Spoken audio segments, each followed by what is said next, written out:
Saudara, KPK menggeledah rumah Ketua Komisi 4 DPR RI, Sudin. KPK membawa 3 koper dan 1 kardus dari dalam rumah mewah politisi PDIP itu.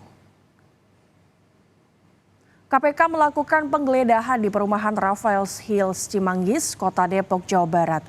Terpantau, usai penggeledahan kurang lebih selama 6 jam, penyidik KPK keluar dari rumah politisi PDIP pada pukul 23.58 waktu Indonesia Barat malam, saudara. Sejumlah petugas KPK keluar dengan membawa 1 kardus berisi kantong plastik merah serta 3 koper. 1 diantaranya adalah koper besar berwarna hitam.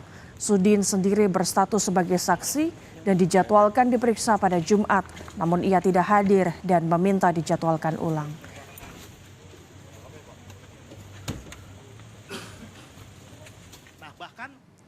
Sebelumnya, Komisi Pemberantasan Korupsi menetapkan Wamenkumham Edward Omar Syarif Hiyari atau Edi Hiyari sebagai tersangka suap dan gratifikasi.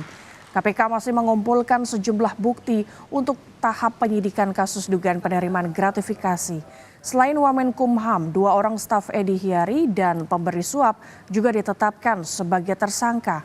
KPK menetapkan status tersangka kepada Wamenkumham untuk perkara dugaan suap 7 miliar rupiah melalui rekening 2 stafnya. Selain itu ada dugaan gratifikasi sebesar 1 miliar rupiah. Kedua perkara itu diduga terjadi pada 2022. Justru Ede lah yang membuka. Hukum dan HAM ini kami juga sudah mendapatkan banyak data dari PPATK yang berikutnya kami lakukan analisis lebih jauh nanti dalam proses penyidikan sebagai bahan materi penyidikan. Apa yang kemudian temuan dalam transaksi itu tentu tidak bisa kami sampaikan dalam forum seperti ini karena pada saatnya sekali lagi kami buka seluas-luasnya dan silakan teman-teman ikuti pada proses di peradilan tindak pidana korupsi gitu ya di Tipikor. Kementerian Hukum dan Hak Asasi Manusia buka suara terkait penetapan tersangka terhadap Wamenkumham Edi Hiyari. Dalam keterangan tertulis yang diterima Kompas TV, Koordinator Humas Setjen Kemenkumham, Tubagus Arif Faturrahman menyatakan beliau tidak tahu menau terkait penetapan tersangka yang diberitakan media karena belum pernah diperiksa dalam penyidikan dan juga belum menerima sprindik maupun SPDP.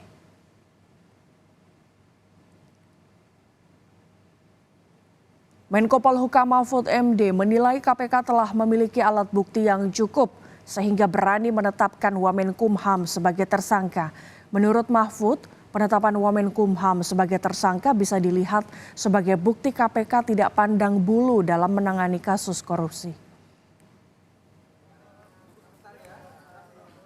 Pun masih banyak kritik terhadap KPK, tapi dia udah membuktikan lah tidak pilih menteri, wamen, kepala daerah apa semua itu memang harus begitu.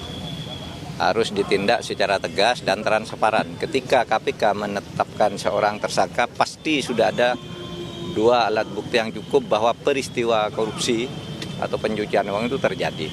Tinggal nanti menguji alat bukti itu di pengadilan. Makanya saya berpesan nih yang baru yang datang, jangan jadi koruptor. Penegakan hukum itu harus tidak pandang bulu dan itu ya dibuktikan.